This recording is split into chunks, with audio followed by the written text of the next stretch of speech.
cars being stolen from driveways. Nobody could figure out who it was. So the auto theft guys were scratching their heads. And we see this kid, like a 13, 14-year-old kid, crawling underneath a fence and hopping on a bike. And we stopped him. It's like 2 a.m.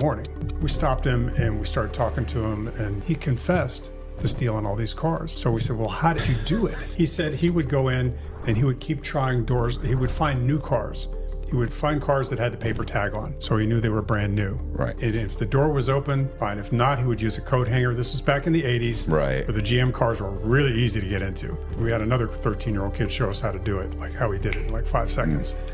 So this kid would get into the new car, open up the glove box, and take the invoice out. Somehow he learned on a sales invoice of an automobile, back then anyway, there was something called a key number. And so he would, next morning, he would take that, he would call up the dealership. Hi, this is Mr. Murphy, and I totally forgot to get a spare key for my wife, and oh yeah, Mr. Murphy, I'm going to send my kid down on his bike to pick it up. And he'd go down there and he'd give him a key.